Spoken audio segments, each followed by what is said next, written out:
Salut les amis, bienvenue dans le temple du spectacle. Allez, c'est parti. Les gars, sérieusement, ça va faire très mal. Avant que je ne puisse développer cette vidéo, je vais commencer. Je te demande de t'abonner, de liker, de partager la chaîne parce que c'est important. Tu me donnes la force et tu me permets d'avancer. Grâce à toi, tu vas m'aider à grandir. De 1 à 0, c'est toujours bien car je fais un pas de plus. Ce qui est évident, c'est que l'objectif pour cette chaîne, afin que nous soyons nombreux, afin de faire du bruit dans le stade, c'est d'arriver à 10K. Donc, grâce à ton apport, grâce, n'est-ce pas, à ton investissement, tu vas m'aider à aller de l'avant. Allez, let's go. Les gars, tenez bon. Tenez bon, parce que là, franchement, l'UEFA a décidé, n'est-ce pas, d'envoyer du lourd. L'UEFA a décidé, n'est-ce pas, de jouer, n'est-ce pas, au gros. L'UEFA a décidé de jouer, n'est-ce pas, à la dure. Parce que là, il n'y aura plus de petites équipes. Hein. Là, il n'y aura plus de favoritisme. C'est maintenant la méritocratie qui va l'emporter. Parce que c'est très important. Ok, donc aujourd'hui, en gros, on va voir la présentation des quarts de finale, n'est-ce pas, de l'UEFA Champions League. Il y a à boire et à manger. Des petites équipes face aux gros. Des petites équipes face aux... Des petites gens face, n'est-ce pas, au gros. Donc, en gros, aujourd'hui, on va commencer, n'est-ce pas, par le tableau du tirage. Parce que, étant donné qu'aujourd'hui, à Nyon, en Suisse, a eu lieu, n'est-ce pas, le tirage au sort de l'UEFA Champions League quart de finale. On va voir la présentation jusque, n'est-ce pas, au tableau des quarts, le tableau des demi-finales. Parce que, waouh, sérieusement, ça s'annonce très dur pour mes amis, n'est-ce pas, londoniens, mes amis parisiens et mes amis, n'est-ce pas, allemands. On commence par le premier tirage. Pour moi, je me dis, ça va de manière, n'est-ce pas, dure. Parce que Atlético Dortmund, Dortmund Atlético, la double confrontation, n'est-ce pas, le Colchoneros face, n'est-ce pas, au matelassier de Borussia Dortmund, le mur jaune. Ça va, c'est un football atypique. Donc là, on aura un football offensif face au football défensif qu'impose, n'est-ce pas, Cholo Simeone avec ses poulains. Parce que là, en gros, il a sorti l'Inter de Milan. L'Atlético de Madrid qui sort l'ultra favori de cette compétition. Je ne vais pas dire l'ultra favori. L'un des favoris, n'est-ce pas, de cette compétition, qui est l'Inter de Milan, qui sort, n'est-ce pas, face à l'Atlético de Madrid. Ça veut dire que cette équipe a du cran. Et cette équipe est tranchante parce que à partir du moment où elle franchit les huitièmes des finales, je pense qu'en termes de tableau, l'Atlético, n'est-ce pas, est bien parti pour éliminer ou mettre en mal cette équipe de Dortmund. C'est une équipe un peu jeune, avec de la un peu assez mature, parce que déjà, Edin Terzic, l'entraîneur, n'est-ce pas, de Dortmund, il est là depuis 3 ans maintenant, mais en gros, on sent que c'est un entraîneur qui continue d'apprendre. C'est un entraîneur qui n'a pas encore appris de ses erreurs, parce que je ne sais pas si c'est un problème, n'est-ce pas, de management, un problème de budget, mais à son effectif, il a quand même des sacrés clients, mais malheureusement, ça ne parvient pas à imposer, n'est-ce pas, sa patte sur l'échiquier continental, comme ce fut le cas avec Jürgen Klopp, lors de l'épopée Mario Götze, Lewandowski, Blaszczykowski, Chmelza, n'est-ce pas, pour ne citer que ça là. Cela et Weidenfeller, donc l'épopée Borussia Dortmund 2014-2015. En tout cas, je vous invite, il y a 10 ans, c'était un vrai Dortmund face à l'Atlético de Madrid qui, n'est-ce pas, en 2014 a fait une finale de l'UEFA Champions League. C'est la même année de l'épopée Borussia Dortmund. Je pense que c'est une rencontre ultra alléchante parce que ça a deux oppositions de style et ça va nous permettre d'avoir droit à un beau football. Mais comme je dirais, le football il est pragmatique et je pense que c'est ce que prône, n'est-ce pas, Diego Simeone avec, n'est-ce pas, ses équipes ou son équipe. Je pense que mon penchant, il va beaucoup plus du côté Colchoneros. Parce que oui, Dortmund aura beau jouer, aura beau faire le jeu, mais c'est une équipe qui me déçoit toujours, franchement, dans des grandes affiches, dans des grandes rencontres, dans des grands moments. Donc, je pense que pour moi, quoi de plus normal d'opter pour l'Atlético de Madrid.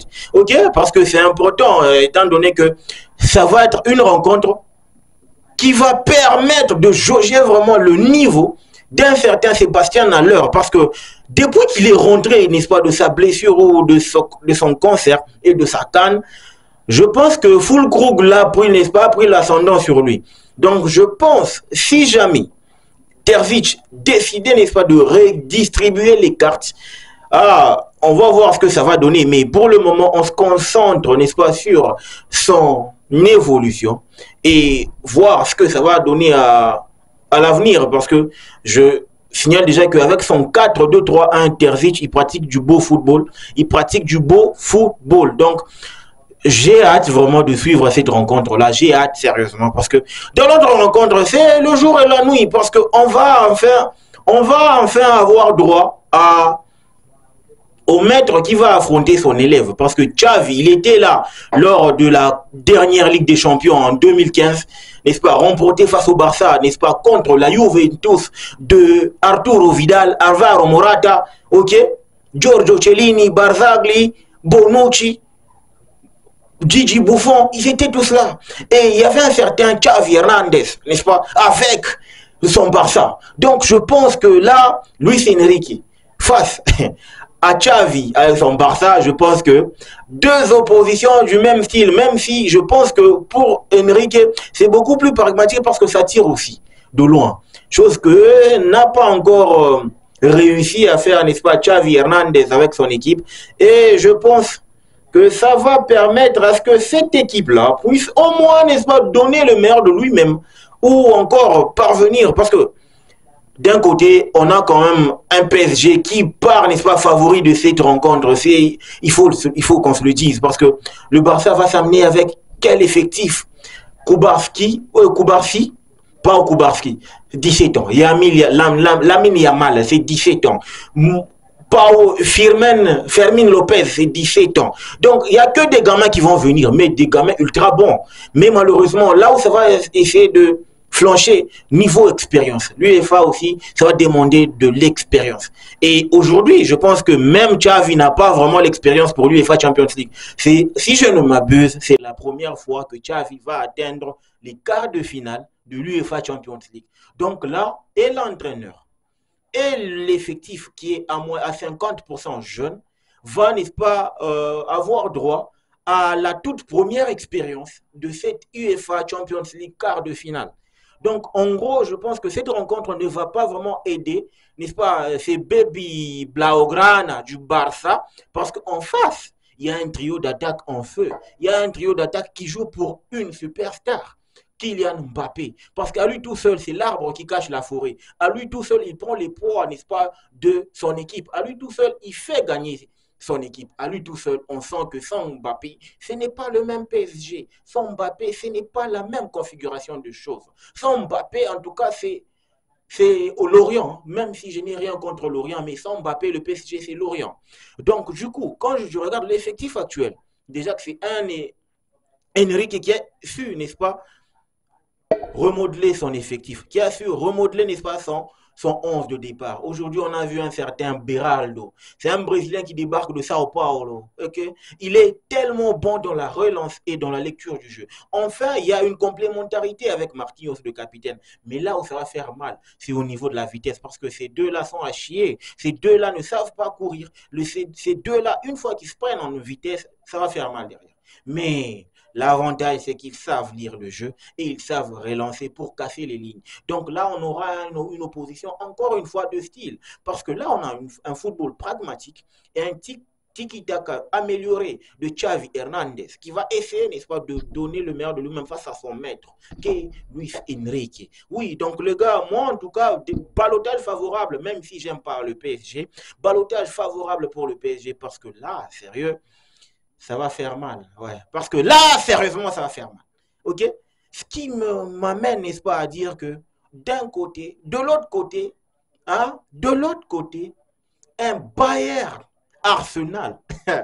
La dernière fois que les gars là se sont rencontrés, en aggregate ou encore score cumulé, c'était 10-1. 5-1 au retour, 5-1 à l'aller. Donc, en gros, Arsenal avait pris 10 buts en 2 matchs. À l'époque, c'était un certain Arsène Wenger, qui était manager de l'équipe d'Arsenal. Donc, vous savez que c'est une sorte de revanche que Arsenal va tenter, n'est-ce pas, de prendre. Parce que là, ça va être dur face au Bayern de Tourelle, qui est meilleur sur une phase à élimination directe. C'est l'entraîneur ultra tactique, n'est-ce pas, de cette huitième, de ce quart de finale, parce qu'il est très intelligent. En élimination directe, il est très fort, Tourelle. Donc, je pense qu'il va mettre, n'est-ce pas, ses connaissances à contribution pour faire très mal à cette équipe d'Arsenal. Parce que vous savez, blues is the color, football is the game. OK? Our aim is winning. OK? Donc, là, on est là. On est là pour soutenir le Blues, même si virtuellement on est en quart de finale aussi, parce qu'on va supporter le Bayern, étant donné que London doit être blue. London remain the blue, okay?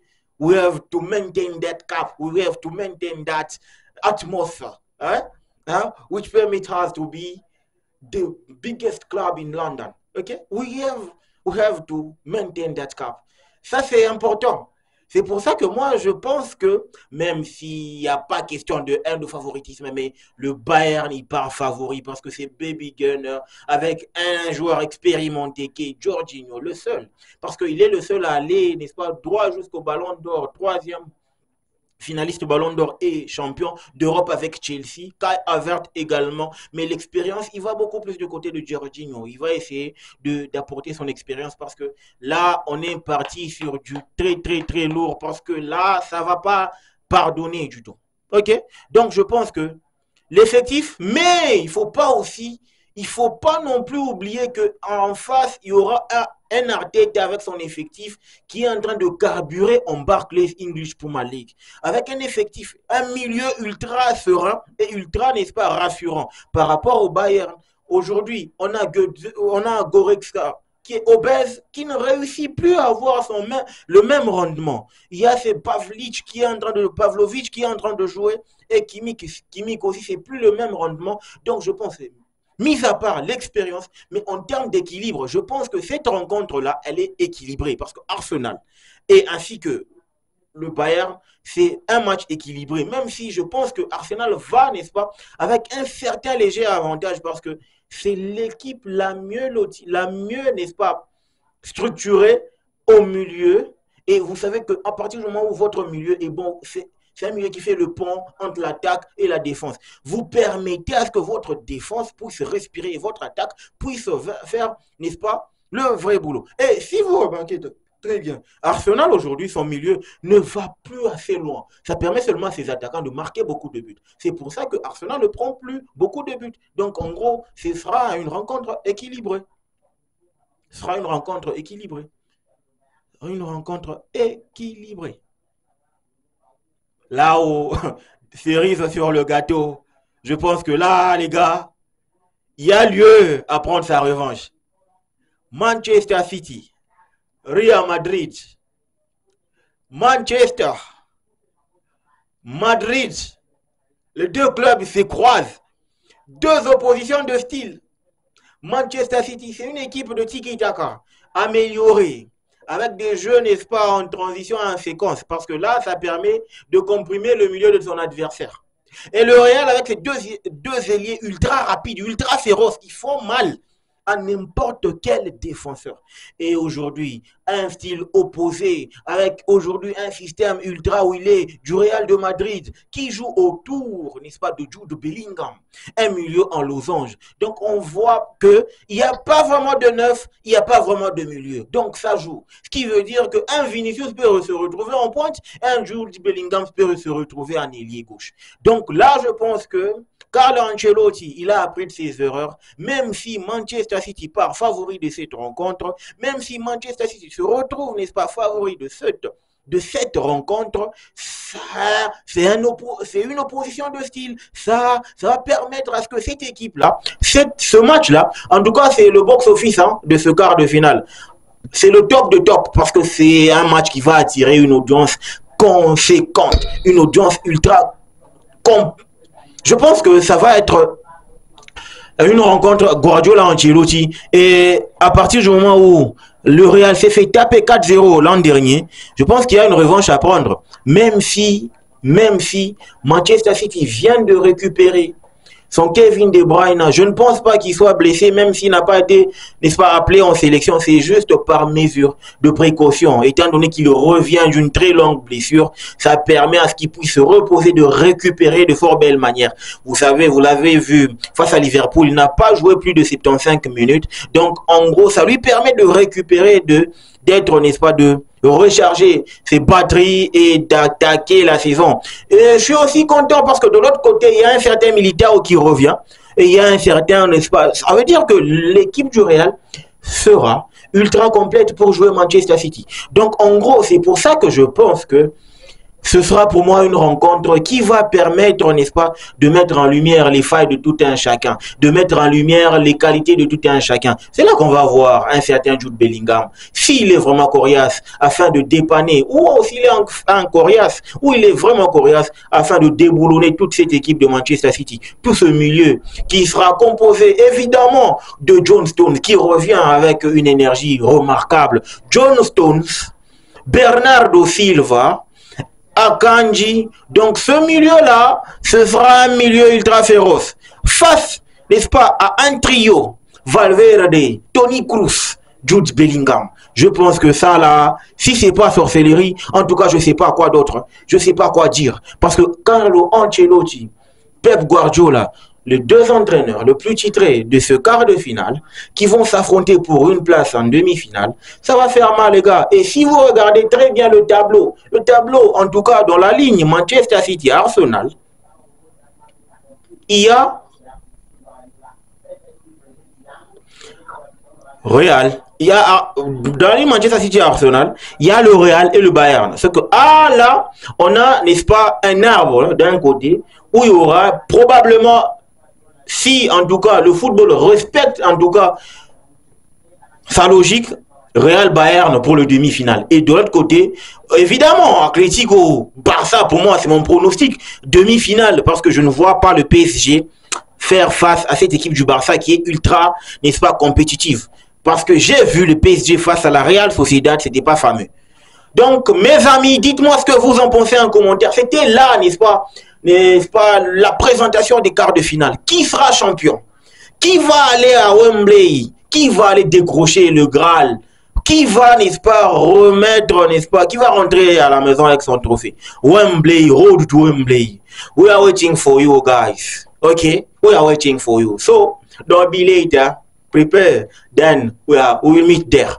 Dites-moi ce que vous en pensez en commentaire. N'oubliez pas de vous abonner, de liker, de partager. Le football mérite d'être vécu. Ciao.